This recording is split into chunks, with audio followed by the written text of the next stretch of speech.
Good evening, everyone. My name is Wilson To, and this is To Cy Khormaee. And I hope everyone is having a fantastic time here at Chicago Ideas Week, because I love gatherings like this. If you think about it, we're amongst the most brilliant people and most inspiring people in the world. And for instance, last year, I met a code junkie from Florida, and I met this random business guy from Boston, and we had an idea. We wanted to change the world. And so 1 year later, here we are, fresh off the Imagine Cup competition. For those of you who don't know what the Imagine Cup is, it's a worldwide technology competition wherein students are challenged to create new technologies to solve the world's toughest problems.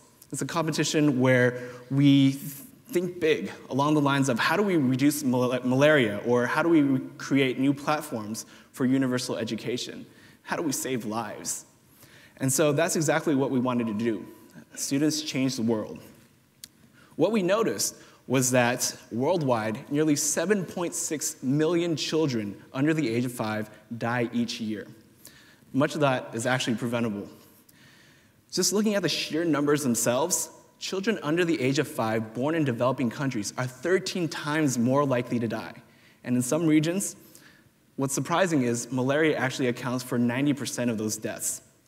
The problem isn't really how do we treat these patients, but actually how do we detect these diseases? How do we conduct these massive screening campaigns to actually find the disease? And so rapid diagnostic tests, which are actually being used now, they're awesome. I mean, they're amazing, and they do the job. But due to the inherent problems of chemical-based tests, they perform within an accuracy of as low as 40% sometimes because they're sensitive to humidity levels or temperature. So we set out a goal to really change that, to really create a hardware platform to address that problem. So as you can see, there's an urgent need to develop some solutions to address this. And with recent advancements in mobile technology, we're able to create these tools. Mobile technology, ladies and gentlemen, is literally untethering healthcare and enabling the practice of care anywhere in the world. That's an amazing thing. The Lifelines Project utilizes a commonplace device, the same one we find in our pockets, the one that you use to play Angry Birds, launching those birds into pig structures to save lives. Using the Microsoft Windows Phone, we're able to provide hardware-based solutions to ensure affordable screening and care. And all we need is just a simple lens attachment to the device. The power lies in the Windows Phone and LifeLens technology, something of which Cy will be discussing now. All right, thank you very much, Wilson. Show that MBAs can do some good in the world. Sorry, I had to go there. Rooting for you. But on to more important matters, the test is incredibly simple. Using a consumer mobile device, we use the Windows Phone 7 since it's, of course, a Microsoft competition. You prick your finger, you take a picture of the blood, and you diagnose. That's really it. And this process mimics the gold standard, the way every lab around the world does it, where they have an expert look through a lens at the blood and see if you have the infection or not. But we realized that finding enough experts to look at billions and billions of samples was going to be really hard, so we trained a phone to do it. And this is really what it looks like. And when Wilson said this is the device in your pocket, this is literally the device in his pocket. We put this together yesterday, so right down to the wire. And really, all you need to do, once the image is there, you can see we have a 400x zoom that allows the phone to actually see the blood cells and you can see the little purple dots maybe in the sample. And then you just press play. And in a couple seconds, the device will automatically outline all of the infections, as well as give a readout of infection density in terms of the number of cells per sample infected. And this is all done on board the device. So a lot of people think that we send this off to a lab somewhere or we use some secret technology. Nope, it's all done using software and computer vision on the device.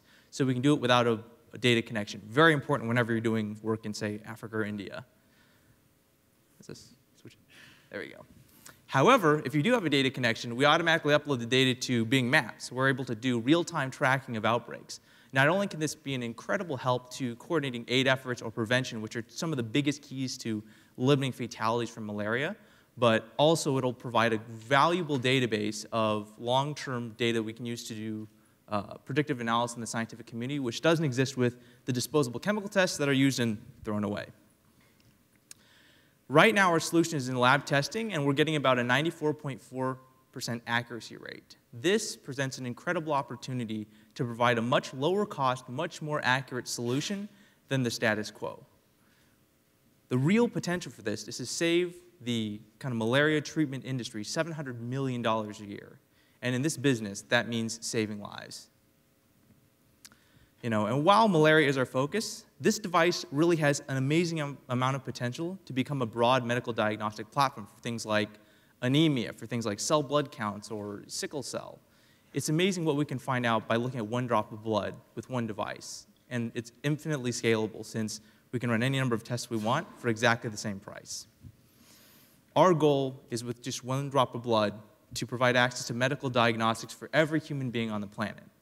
And this is just the beginning.